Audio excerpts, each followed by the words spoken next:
जिंदगी में रिश्ते नहीं, रिश्तों में जिंदगी होना चाहिए। चलते हैं मुनि विजय सागर जी के साथ। और पुनः पाठशाला में जब हम आपको बता रहे थे देव शास्त्र गुरु के बारे में, तो उसी को क्रम को आगे बढ़ाते हुए कि देव दर्शन किसे कहते थे इसके बारे में जानकारी दी, और इसी क्रम को आगे बढ़ाए कि हम लोग मंदिर जी में जाकर 5 पुंज चावल ही क्यों चढ़ाते हैं, क्योंकि 5 पुंज चढ़ाने का मतलब है 5 परमेष्टि होती है अपनी। अरहंत परमेष्टि, सिद्ध परमेष्टि, आचार परमेष्टि, उपाध्याय परमेष्टि और साधु परमेष्टि। ये 5 परमेष्टि हो गए। पांचों परमेष्टि को ध्यान में रखते हुए हम लोग मंदिर जी में जाकर 5 पुंज 5 ढेरी चावल चढ़ाते हैं। अब हम लोग नमस्कार किसे कहते हैं? नमस्कार तो बताते हैं कि नमस्कार जहां पर सच्चे देव शास्त्र गुरु को नमस्कार हेतु, क्या कहा? सच्चे देव शास्त्र गुरु को नमस्कार हेतु महिलाओं को हमेशा गौवासन लगाकर नमस्कार करना चाहिए। क्या कहा? केवल और केवल गौवासन लगाकर महिलाओं को नमस्कार करना चाहिए। और पुरुष वर्ग को हमेशा गौवासन लगाकर साष्टांग, पंचांग नमस्कार आदि आसनों से नमस्कार करना चाहिए पुरुष के लिए। तदंतर मन में स्तुति पढ़ते रहना चाहिए। पढ़ चालू कर देते हैं। प्रभु पतिति पावन में पावन चरण आयो शरण जी आदि आदि स्तुति पढ़कर हमें क्या करना चाहिए? दर्शन करना चाहिए और नमस्कार भी करना चाहिए। अब कायेश्वर किसे कहते हैं? काय प्लस उत्सर्ग, काय से हमें ममत्व भाव को हटाना है, उसको कहते हैं कायेश्वर। ठीक, अर्थात जब तक 9 वर्ण मोकर मंत्र नहीं पढ़ेंगे तब तक शरीर आदि से ममत्व का त्याग करना चाहिए। हम सब लोग जानते हैं भगवान बाहुबली को, जो गोमटेश बाहुबली सब पूरा वर्ल्ड जानता है उनको। वो किस मुद्रा में खड़े हुए हैं? कायेश्वर मुद्रा में खड़े हुए हैं। अब ऐसा नहीं कि कायेश्वर का मतलब क्या होता है, ये नहीं होना चाहिए। अपने ध्यान लगाकर कायेश्वर करना चाहिए, तभी कायेश्वर होगा। तो कायेश्वर कैसे और कहाँ करना चाहिए हमें बता रहा हूं, ध्यान से सुनो। दोनों नेत्रों को बंद करके, क्या नेत्र देख रहे हो ना? दोनों नेत्रों को बंद करके तथा दोनों हाथों को नीचे करके सीधे एकदम करना चाहिए। और पैरों में 4 अंगुल का गैप देकर, पैरों के बीच में 4 अंगुल का गैप देकर तदंतर उनके उक्त समय तक मन वचन काय से स्थिर रहे। इससे भगवान के समक्ष कायेश्वर क्या करें? भगवान के समक्ष दीवार के सहारे खड़े होकर जाकर करें, ताकि किसी अन्य दर्शनार्थी को बाधा ना पहुंचे। अब ऐसा नहीं कि मैंने बताया कायेश्वर करना है, भगवान के सामने खड़े हो गए, पीछे कौन बैठा है, कौन दर्शन कर रहा है, हम क्या अंतराय ना डाले। नहीं तो पीछे दर्शन कर रहा है, मैं खड़े होकर बोलोगे हम कायेश्वर कर रहे थे महाराज जी, वो कायेश्वर नहीं। सब तरफ देखे कि हमारे वजह से किसी को बाधा तो नहीं हो रही है। तो हमें हमेशा दीवार के पास जाकर खड़े होकर कायेश्वर करना चाहिए। आंखें बंद कर कर, सीधे हाथ कर कर, बैठ करके भी कायेश्वर कर सकते हैं। तो ऐसे करके हमें कायेश्वर करना चाहिए। फिर कहा जिनवाणी के समक्ष कितनी ढेरी पुंज चढ़ाना चाहिए तथा क्यों चढ़ाना चाहिए? देखा है जगह जगह मंदिरों में, अलमारियों में पैक पुस्तकें रखी हुई हैं, पर आजकल व्यवस्थाएं चेंज हो गई हैं। आज हम किसी से कहते हैं जिनवाणी लेकर आओ, तो व्यक्ति क्या करता है, पूजन पाठ ले आता है। पूजन पाठ करने वाली जिससे अपन पूजा करते हैं उसको जिनवाणी लेके आ जाता है। किसी से भी कहते हो जिनवाणी लेके आओ तो वो उठा के लाया, पर वो जिनवाणी नहीं है।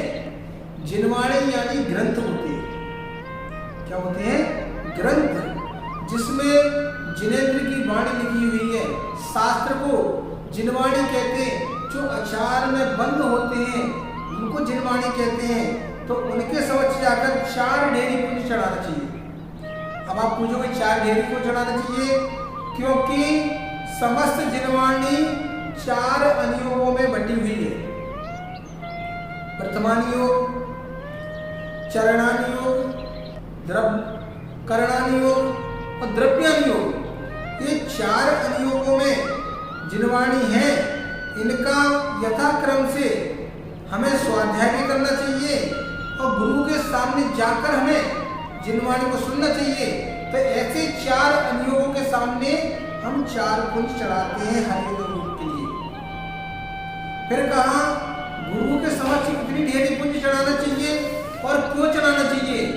तो गुरु के पास जाकर हमेशा हमें 3 ढेरी पुंज चढ़ाना चाहिए। अब 3 ढेरी गुरु के सामने क्यों चढ़ाना चाहिए? भगवान के सामने कह दिया 5 चढ़ाना चाहिए, शास्त्र के जी के सामने कह दिया 4 चढ़ाना चाहिए, गुरु के सामने 3 क्यों चढ़ाना चाहिए? क्योंकि गुरुवर क्या है? गुरुवर ने साधु परमेश की सम्यक दर्शन, सम्यक ज्ञान, सम्यक चारित्र के धारी होते, रत्नत्रय के धारी होते मुनिराज। और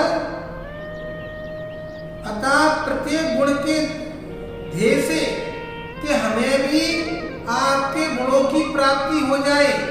वंदे तद्गुण लब्ध है कि हे गुरुदेव, जैसे आपने 3 रत्नों को धारण कर लिया, रत्नत्रय को धारण कर लिया है, हम ये पुंज इसलिए चढ़ा रहे हैं कि भविष्य में हम भी आप जैसे बने, आपके गुणों को अंगीकार करें। इसलिए गुरु के सामने 3 ढेरी पुंज चढ़ाते हैं। अब पुंज किसे कहते हैं? पुंज यानी चावल। क्या? चावल चढ़ाते हैं या फल चढ़ाते हैं तो उनको कहते हैं पुंज। दूसरा नाम है चावल। तो मंदिर जी से लौटते समय अब क्या बोलना चाहिए? अब मंदिर जी में जाते समय तो हमने बोल दिया था निश्चय निश्चय निश्चय। अब वापस आते समय क्या बोलना चाहिए? तो वापस आते समय हमें क्या बोलना चाहिए? जिन देवी देवताओं से हमने दर्शनार्थ स्थान दिया था, जिन देवी देवताओं ने हमें दर्शन के लिए स्थान दिया था, वे सब अपने अपने स्थान पर पुनः आ जाए, हम जा रहे हैं। इसलिए क्या कह दिया? अस्सही अस्सही अस्सी मतलब आ जाइए आ जाइए आ जाइए।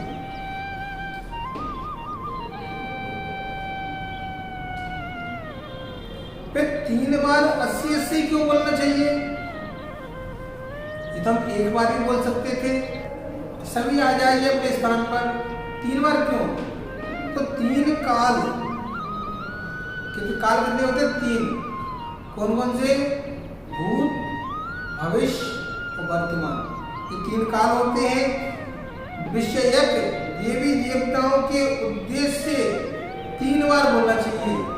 क्योंकि क्या विषय देवी देवता, पता नहीं कौन से देवी देवता पुनः आ गए हो, दूसरे आ गए हो, तो वो पुनः अपने स्थान पर आ जाएंगे। इसलिए 80-80 बोलना चाहिए। अब 80-80 का उच्चारण क्यों आवश्यक है? क्योंकि जिस प्रकार जिन देवी देवताओं से हमने स्थान की याचना की थी, उसी प्रकार उन स्थानों को वापस कर देना हमारा कर्तव्य है। अगर हमने किसी से थोड़ी देर के लिए जमीन या किसी का मकान किराए पर लिया है, तो ऐसा नहीं उनका कब्जा करके बैठ जाओ। नियम यही है कि जितने दिन के लिए लिया है उतने दिन भोग कर उस जगह को फिर छोड़ देना चाहिए। अगर मालिक की इच्छा होगी तो दोबारा दे देगा।